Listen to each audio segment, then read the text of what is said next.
Look around. The vehicles on the road, such as bicycles, buses, and cars, not only transport us from A to B, but also serve as a symbol of progress, and to some extent, the reflection of society, especially in the contemporary world. Vehicles serve as a connecting point of digital culture.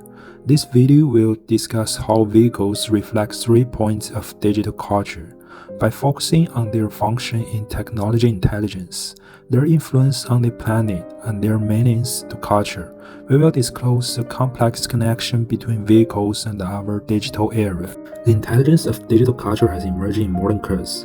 The AI system can learn from the driver, come up with some recommendations of highly efficient routes, and enhance safety.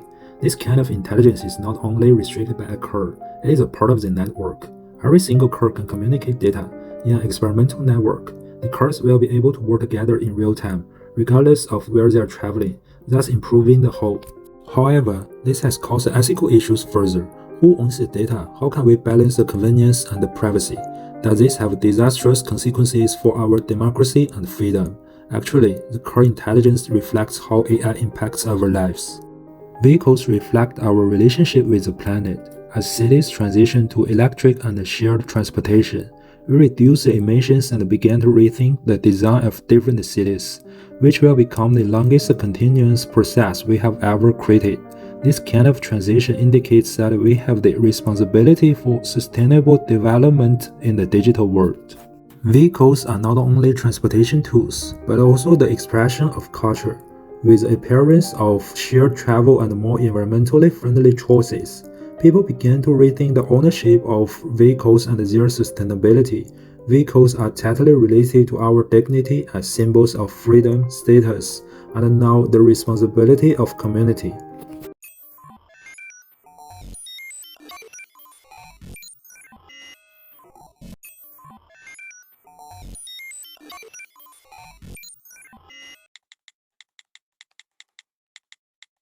Well, for me, I'm into cars. So if I see a person, for example, that prefers, for example, Porsche, and another person prefers a Lamborghini, for example, that shows that their personalities.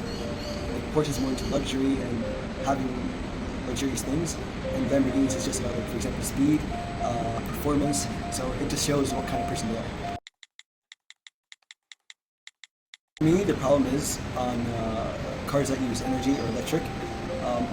As I said, I'm a car person, so the main thing about cars is having the vroom vroom and hearing all the noises and the exhaust and everything, and the V6 engines and V8 engines. So a person who gets an electric car, he's more of a person who wants to, for example, gasoline is cheaper because it's electricity, it's not gasoline.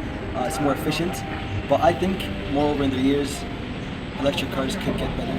But for me personally, I pick fuel cars that are better because I'm more into performance, which electric cars do not offer me that. Yeah. If you're a person who doesn't want to own a car, who doesn't have much use for a car, using shared bikes or rental cars will be more appropriate for you because you're not into getting a full-on car, so you're not using it daily.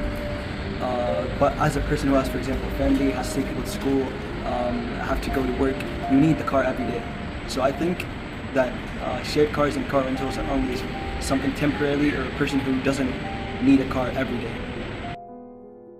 Intelligence, the planet, and culture are not isolated concepts. It is those kinds of things consisting in the network of digital culture. Every transport journey, every vehicle decision, and every innovation in the vehicle itself or in the way it is operated reflect the technology flow between our individuals and the whole society, shaping the travel mode we choose in the future.